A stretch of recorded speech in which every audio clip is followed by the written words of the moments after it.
الحمد لله رب العالمين، والعاقبة للمتقين، والصلاة والسلام على رسوله الأمين وعلى آله وأصحابه أجمعين. أما بعد، فيا معشر المسلمين، أوصيكم ونفسي أولا بتقوى الله عز وجل وطاعته والتمسك بسنة حبيبه صلى الله عليه وسلم. أمة الإسلام والقرآن، اعلموا أن في أيام دهركم لنفحات، ألا فتعرضوا لها، أي فاستفيدوا منها.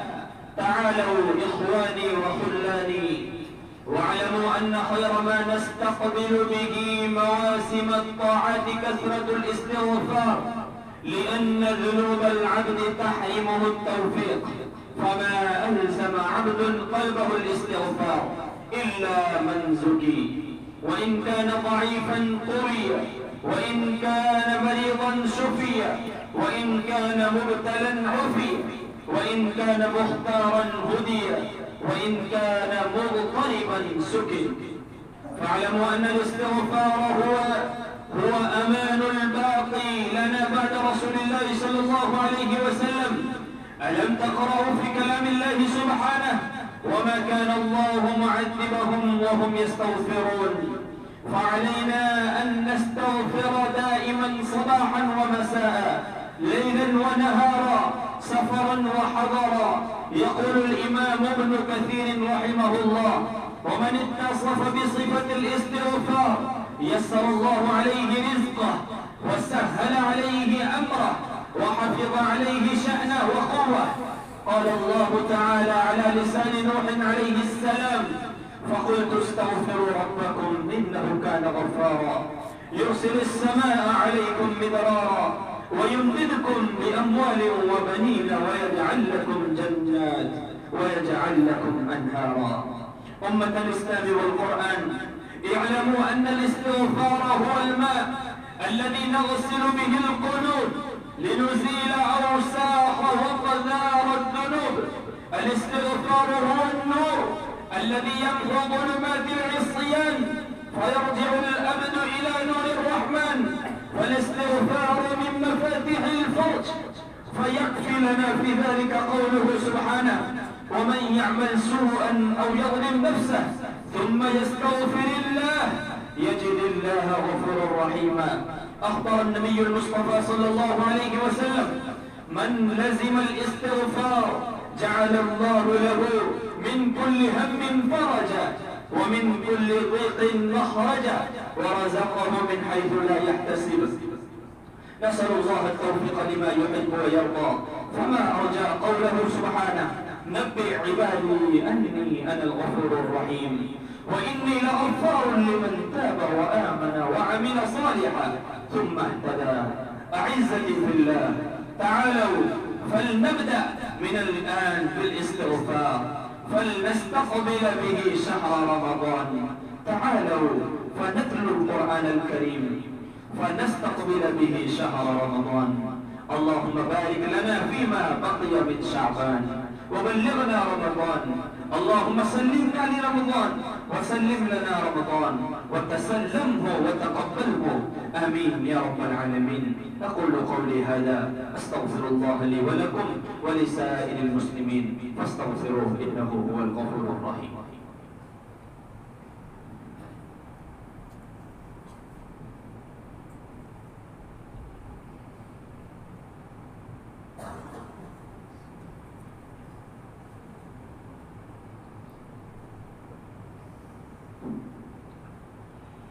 الحمد لله، الحمد لله الذي أمطر أقطار الرحمة من سحاب المغفرة على المقربين بلا إله إلا الله محمد رسول الله، ونور قلوب أهل المعرفة بفيضان أنوار لا إله إلا الله محمد رسول الله، وشرح صدور المؤمنين بنور الأذكار لا إله إلا الله محمد رسول الله، وأشهد أن لا إله إلا الله وحده لا شريك له، وأشهد أن سيدنا محمدا عبده ورسوله، هو سلسبيل أنهار لا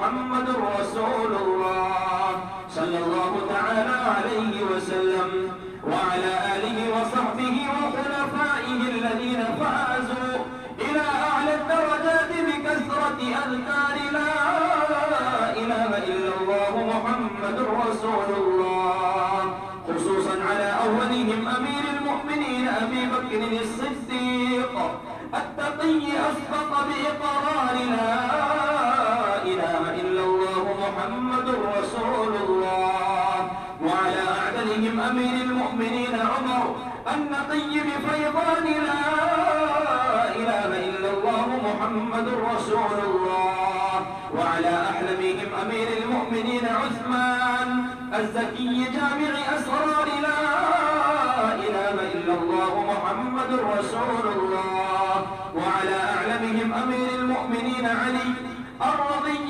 قاطع الكفار بذي الفقار لا إله إلا الله محمد رسول الله، وعلى الإمامين الهمامين السعيدين الشهيدين أبي محمد الحسن وأبي عبد الله الحسين اللذين محبتهما موجب النجاة من العذاب الأليم كاشفي أستار لا إله إلا الله محمد رسول الله، وعلى أمهما سيدة النساء فاطمة الزهراء بأزهار لا إله إلا الله محمد رسول الله، وعلى ستة الباقية من العشرة المبشرة ببشارة المصطفى، وعلى المهاجرين والأنصار، وعلى كل من استقر بإقرار لا إله إلا الله محمد رسول الله، شفيع في الحشر لا إله إلا الله